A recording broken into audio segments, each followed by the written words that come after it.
చిగురు with egg curry కావాల్సిన ingredients నేను చెప్తున్నానండి. 2 ఆనియన్స్ అండ్ చింత చిగురు. లాస్ట్ వీకెండ్ నేను మా కజిన్స్ పార్క్కి వెళ్ళామండి. పార్క్కి వెళ్తే అక్కడ ఒక చింత చిగురు ఉంది చెట్టు. సో చింత చిగురు చెట్టు చూసి మనం అసలు ఆగలేం కదా. సో మేము ఒక 5 మెంబర్స్ ఆ చెట్టు పైన పడిపోయి చిగురు కోసేసామండి. ఆ చిగురు ఇదండి. ఈరోజు లాస్ట్ టైం మేము చిగురు పప్పు చేసాము అండ్ కొంచెం చిగురు మిగిలితే చిగురు విత్ ఎగ్ కర్రీ చేద్దామని ఈరోజు నేను అనుకుంటున్నాను. 2 పచ్చిమిర్చి అండ్ 5-6 వెల్లుల్లి రెబ్బలు అండ్ 2 ఎగ్స్. కొంతమందికి పులుపు ఎక్కువ ఇష్టం కదండి, అలాంటి వాళ్ళు 1 ఆనియన్ తీసుకుంటే చాలు. పులుపు ఇష్టం లేని వాళ్ళు 2 ఆనియన్స్ తీసుకోండి. ఈ ఆనియన్ అనేది గోల్డెన్ కలర్ వచ్చాక మనం చిగురు వేయాలి. గోల్డెన్ రెడ్ లేకుండా వేస్తే ఆనియన్స్ కర్రీ ఏమైపోతుందంటే తీయగా అయిపోతుంది. ఆనియన్స్ గోల్డిష్ కలర్ వచ్చే వరకు మనం ఫ్రై చేసుకోవాలి. నేను అది ఎలా చేయాలో ఇప్పుడు చూపిస్తాను. ఫస్ట్ మనం స్టవ్ ఆన్ చేసుకోవాలండి. స్టవ్ ఆన్ చేసి ఒక బాణీని పెట్టుకుందాం. ఈ బాణీలోకి సరిపోయే ఆయిల్ వేద్దాం.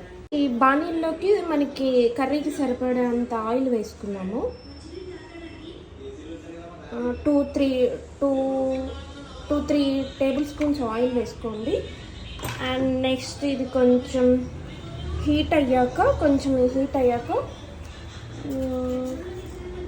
జీలకర్ర 1/2 టీ స్పూన్, పచ్చెనపప్పు 1/2 టీ స్పూన్,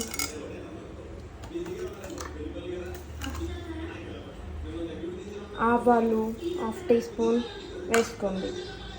సరే, ఇవి వేగుతూ ఉన్నాయి కొంచెం. ఇప్పుడు ఏం చేయాలంటే కరివేపాకు రెబ్బలు వేసుకోండి. నెక్స్ట్ మనం కట్ చేసుకున్నాం కదా 2 పచ్చిమిర్చి కూడా వేసేసుకోండి. దీంట్లో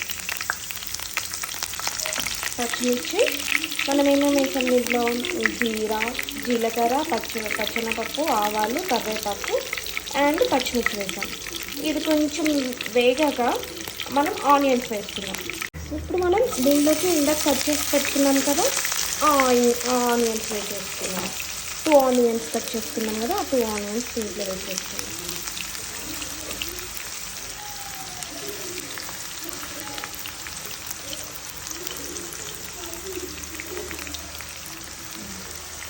మనం పసుపు కూడా వేసుకోవాలండి, చిటికెడు పసుపు. ఇది నేను ఇంట్లోనే కొట్టుకుంటాను పసుపు, అంటే మేము కొన్నాము షాప్లో. పసుపు కొమ్ములు తీసుకొచ్చి పట్టించుకుంటాం మేము పసుపు. బయట వచ్చే పసుపు మంచిది కాదండి. మీరు కూడా ఇలానే పట్టించుకొని పసుపు యూజ్ చేయండి. ఆల్మోస్ట్ ఇప్పుడు చాలామంది అలానే యూజ్ చేసుకున్నారనుకోండి. యూజ్ చేయని వాళ్ళు కూడా ఇలానే పసుపుని తెచ్చుకొని పసుపు కొమ్ములు కడిగేసుకొని ఎండలో పెట్టేసుకొని మంచిగా దాన్ని ఎండిపోయాక పిండికి మరగ ఉంటుంది కదా, పిండి మరకెళ్ళి ఇచ్చేస్తే మంచిగా మెత్తగా పడతారు. అదే మనం యూజ్ చేసుకోవచ్చు. చూడండి ఆనియన్స్ ఎలా వేగుతున్నాయో.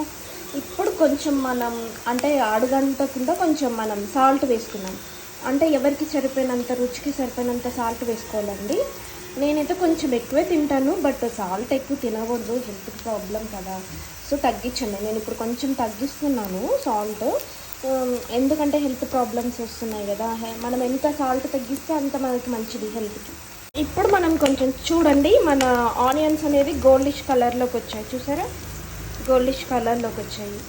ఇప్పుడు మనము చిగురు వేసేద్దామండి. ఇట్లా కొంచెం గోల్డిష్ కలర్ వచ్చినప్పుడు మనం చిగురు యాడ్ చేయాలి.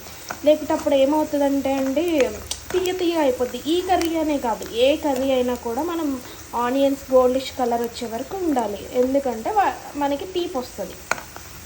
సో ఈ ట్రిక్ అనేది మీరు పాటించండి. మీరు కూడా ఎప్పుడు ఆనియన్ గోల్డిష్ కలర్ వచ్చాక ఏవైనా వెజిటబుల్స్ వేయాలి, లేకపోతే మనకి కర్రీ అనేది స్వీట్గా ఉంటుంది. నాకైతే చింత చిగురు పప్పు చాలా ఇష్టం అండి. చింత చిగురు పప్పు అండ్ చింత చిగురు కర్రీ అండ్ చింత చిగురు విత్ ఎగ్ కర్రీ బాగుంటుంది. చింత చిగురు చట్నీ కూడా బాగుంటుంది. ఎప్పుడైనా టేస్ట్ చేస్తారా మీరు? చింత చిగురు అది ఒక రోజు చేస్తాను. చింత చిగురు విత్ పల్లీలు వేసి చట్నీ చేస్తాను మేము. అది కూడా చాలా బాగుంటుంది. అది కూడా ఒక రోజు టేస్ట్ చేస్తాను చేసి మిక్స్ చేస్తాను కదండి. ఆనియన్స్ని కొంచెం కచ్చా పచ్చిగా దంచుకున్నాం. మనం దంచుకున్న ఈ వెల్లుల్లి దీంట్లో వేసేద్దాం. నేను ఆల్మోస్ట్ ప్రతి కర్రీలో వెల్లుల్లి దంచి వేస్తానండి, ఎందుకంటే వెల్లుల్లి చాలా మంచిది హెల్త్కి కూడా, అండ్ టేస్ట్ కూడా బాగుంటుంది. వెల్లుల్లి వేసాను. 4 or 5 వెల్లుల్లి తీసేసుకోండి, వెల్లుల్లి రెబ్బలు. చూసారా, ఇప్పుడు ఆల్మోస్ట్ చిగురు వేగిపోయింది. ఇప్పుడు మనం ఎగ్స్ తీసుకున్నాం కదా, 2 ఎగ్స్ యాడ్ చేద్దాం. దీనిలో 2 ఎగ్స్ యాడ్ చేద్దాం. చూడండి, చిగురు అండ్ ఆనియన్స్ కూడా మంచిగా వేగిపోయాయి. ఇప్పుడు మనం 2 ఎగ్స్ తీసుకున్నాం కదా, ఎగ్స్ కాల్చుకున్నాం.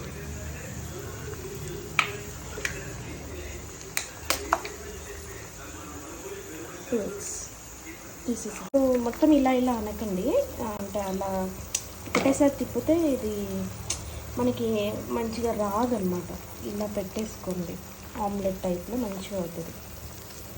మనకి ఎగ్ వేసినట్లు ఫ్లేవర్ తెలుస్తుంది. ఎగ్ పీసెస్ తీసేసుకుంటుంది. ఇలా స్మాష్ ఇట్లా కలిపామనుకోండి, అది మంచిగా ఉండదు అనమాట. ఒక మూత పెట్టేసుకున్నాం. ఒక 5 minutes ఇలా ఉంచేసుకున్నాం. 5 minutes తర్వాత మూత తీసేసి మళ్ళీ ఉప్పు ఒకసారి టేస్ట్ చూసి అండ్ ఉప్పు కారం వేసేసి ఇప్పుడు మనం మూత తీసేద్దామండి. 5 minutes అట్టండి. 5 minutes చూడండి ఎగ్ మనకి ఎలా వచ్చిందో. మన స్మాష్ లాగా ఇలా చేసేస్తే మనకి ఇలా రాదనమాట, ఎగ్ ఆమ్లెట్ టైప్లో రాదు. జస్ట్ ఇలా అయిపోయాక అంటే మంచిగా చాలా బాగుంటుంది కర్రీ.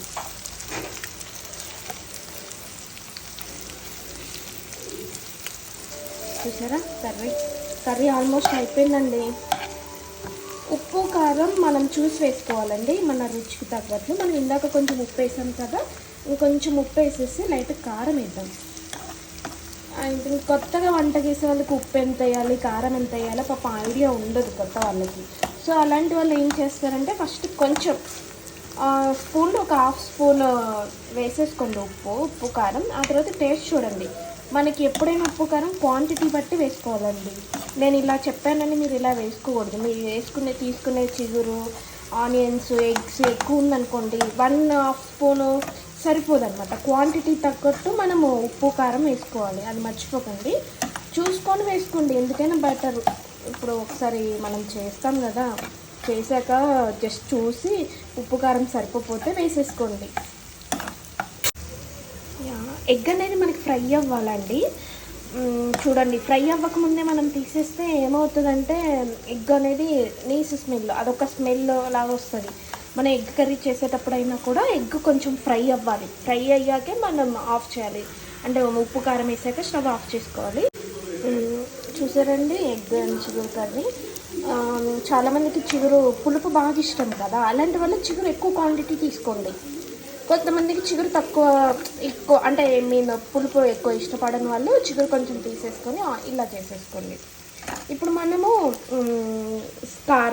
కారం యాడ్ చేద్దామండి. రెడ్ చిల్లీ పౌడర్ ఆల్రెడీ 2 పచ్చిమిర్చి వేసాం కదండి. సో కారం కొంచెం లైట్గా వేసేసుకున్నాం చూసుకొని, 1/2 teaspoon అలా వేసుకోండి.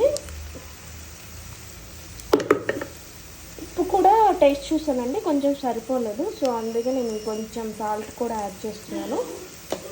సాల్ట్ అండ్ కారం యాడ్ చేసుకున్నాక ఒక 2-3 minutes ఉంచుకోండి. లేకపోతే కారం అనేది ఎక్కువసేపు ఫ్లేమ్లో పెట్టేస్తే మనకి చేదొచ్చేస్తుంది, కర్రీ అనేది చేదొచ్చేస్తుందండి. ఒక 2-3 minutes ఉంచేసుకోండి. ఆ తర్వాత మీరు టేస్ట్ చూడండి. టేస్ట్ చూసాక మీకు ఉప్పు కారం సరిపోయిందంటే ఓకే, లేకపోతే కొంచెం యాడ్ చేసుకోండి.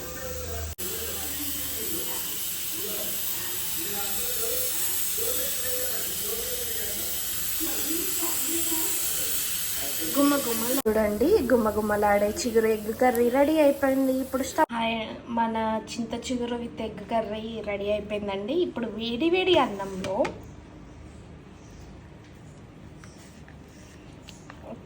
వేడి అన్నంలో ఈ కర్రీ, వేడి అన్నంలో మనము ఈ చిగురు విత్ ఎగ్ కర్రీ అండ్ కొంచెం గీ యాడ్ చేసుకుందాం. గీ ఇష్టం ఉన్న వాళ్ళు గీ యాడ్ చేసుకోండి. ఎమ్మి చిగురు విత్ ఎగ్ కర్రీ రెడీ. ములాడే చిగురు విత్ ఎగ్ కర్రీ రెడీ అండి. తినడానికి రెడీ ఉన్నారా మీరు? నేనైతే రెడీగా ఉన్నాను. మీరు కూడా మీ ఇంట్లో ప్రిపేర్ చేసి ఎలా ఉందో నాకు కామెంట్ చేయండి.